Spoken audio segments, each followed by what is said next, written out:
i kënaqur. Gjithsesi, unë mendoj që rezultati pra aq sa është trend pozitiv i rritjes, mendoj që është gjë në rregull. Ne përpos faktit që i kemi rikonfirmuar komunat e fituara në 2021, tash në 12 komuna në cilat kemi ballotazh, mendoj që i kemi shansa të mira për të rritur numrin e komunave. Dhe unë besoj që kjo tash është një rritje meritore. A do doni më shumë? Mendoj që po. A meritojmë më shumë, sidomos për faktin që ne qëndrojmë për kauza që ne e konsiderojmë të drejta dhe për cilat duhet luftuar më shumë, po, s'ka dilemë. Por gjithsesi ka mbetur çështje dinamikave elektorale. Gjithsesi, për sa i përket kauzave që mos ka shkuar në plan lokal, unë mendoj që koalicionet janë të këtë tjetër natyre për nivelit qendror. Dhe anë mund të varen nga dinamikat qendrore, gjithsesi mendoj që në kontekstet lokale, për shkak të specifikave të terrenit dhe të raporteve politike, kontekstit të politik, etj. Mendoj që mund të arrijnë koalicione më të mira dhe më lehtë mbas. Do shohim se çfarë do të ndodh. Leo, falenderoj shumë zoti Gola për inkuadrimin e drejt për drejt këtu në politikë. E kishim jehonën e Gjakovës në këto momente. Të falenderoj shumë.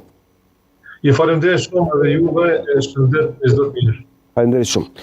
Ardian Gola nga Lëvizja Vetëndosje ishte bashkë me neve zonja o zotëri nga Gjakova. Për pak do të lëvizim në Obiliç, por Obiliç do ta lexojmë fillimisht rezultatin. Obiliçi, ku është Obiliçi?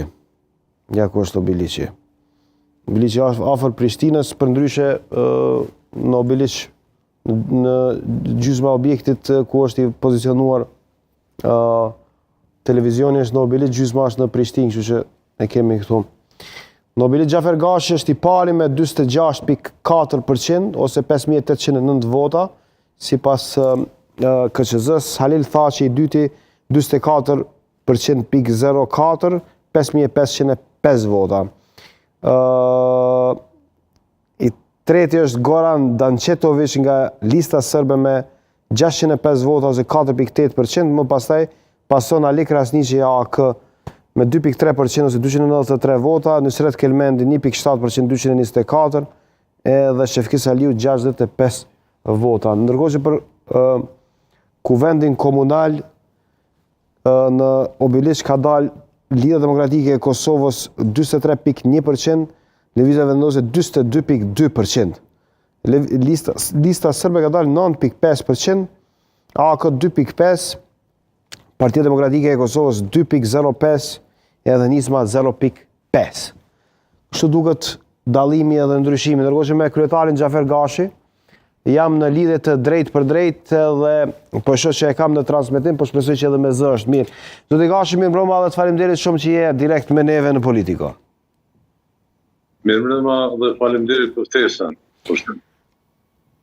Si e pat epilogun e raundit parë të zgjedhjeve, Obiliçi do të ketë ballotazh, ju i prini ballotazhit, sfidoni nga kandidati i Lëvizjes Vetëvendosje.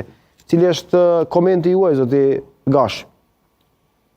Fillimisht i falenderoj gjithë qytetarët e komunës së Obiliçit që me të vërtet kanë treguar një pjekuri në kuptimin e zhvillimit të ditëve të zgjedhjeve. Dje ka qenë shumë demokratike dhe nuk ka pas asnjë problem. Dhe unë i falenderoj të gjitha ata që më kanë dhënë besim me votat e tyre për qeverisjen e ardhshme. Dhe tani jem prap në garë, i prim në garë, si jenë parë dhe shpresojmë që ballotazhin do ta fitojmë. Tani ballotazhi do e kërkoj eventualisht votën edhe të subjekteve tjera politike ose votën e qytetarëve. Cila është strategjia juaj, zoti Gashi? A do kërkoni, a do ndërtoni koalicione, apo do jetë një formë tjetër e funksionimit në kuadër të garës ose xhiros së dytë? Realisht, unë kam qenë edhe 3 herë në garë, në ballotazh, kushtrim dhe gjithherë kam qenë i kujdesshëm në shërbim të qytetarëve dhe prap koalicionin do ta bëjmë me qytetarët.